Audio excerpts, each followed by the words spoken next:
Vote কারচুপির ওহি বিশেষ সংস্থা থেকে।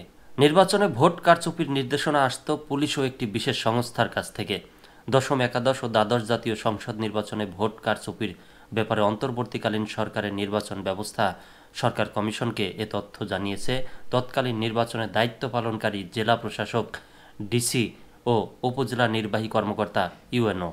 গত বছর ৯ ডিসেম্বর সংস্কার কমিশন প্রধান ডক্টর বদিউল আলম মজুমদার ৩টি জাতীয় নির্বাচনে ডিসি ও ইউএনওর দায়িত্ব পালন করা সরকারি কর্মচারীদের সঙ্গে রুদ্ধদ্বার বৈঠক হয়।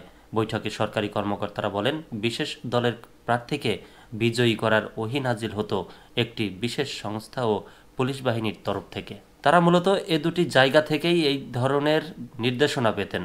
ওই বৈঠকে সংস্কার কমিশন প্রধান সরকারি কর্মকর্তাদের নানা অভিজ্ঞতার কথাও শোনেন। কিভাবে গ্রহণযোগ্য নির্বাচন সম্ভব জানতে চাইলে ডিসি ও ইউএনওরা বলেন তত্ত্বাবধায়ক সরকার ব্যবস্থার কথা। এ প্রসঙ্গে জানতে চাইলে বদিউল আলম মজুমদার দেশ রূপান্তরকে বলেন, গত ৩টি নির্বাচনে দায়িত্ব পালনকারী ডিসি ও ইউএনওদের সঙ্গে বৈঠকে তাদের অভিজ্ঞতা শুনেছি। গ্রহণযোগ্য নির্বাচন অনুষ্ঠানে তাদের পরামর্শ শুনেছি। ওই দিন সকাল 10:30টায় জাতীয় সংসদ ভবনের দ্বিতীয় তলায় জাতীয় সংসদীয় স্থায়ী কমিটির কক্ষে অনুষ্ঠিত বৈঠকে 2014, 18 ও 24 সালে 3টি নির্বাচনের দায়িত্ব পালনকারী ডিসি ও ইউএনওরা কী ধরনের পরিস্থিতির মুখোমুখি হয়েছেন তাছাড়াও ওই বৈঠকে নির্বাচনী খুঁতো তুলে ধরা হয়।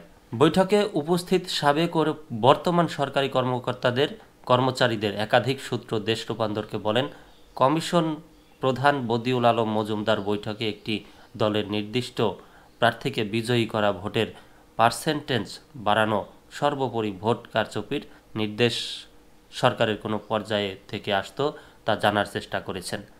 পাশাপাশি অবাধ, সুষ্ঠু, নিরপেক্ষ ও গ্রহণযোগ্য নির্বাচন অনুষ্ঠান কোন ধরনের সরকারের পক্ষে সম্ভব তা জানতে চাওয়া হয়েছে। 2024 সালের নির্বাচনের ডিসির দায়িত্ব পালন করা নীলফামারীর ডিসি পঞ্চকজ ঘোষ, বগুড়ার ডিসি সাইফুল ইসলাম, সিরাজগঞ্জ ডিসি মীর মোহাম্মদ মাহবুবুর রহমান, বরগুনার রফিকুল ইসলাম সহ 33 জন সরকারি কর্মকর্তাকে ডাকেন নির্বাচন ব্যবস্থা সংস্কার কমিশন প্রধান ডক্টর বদিউল আলম মজুমদার।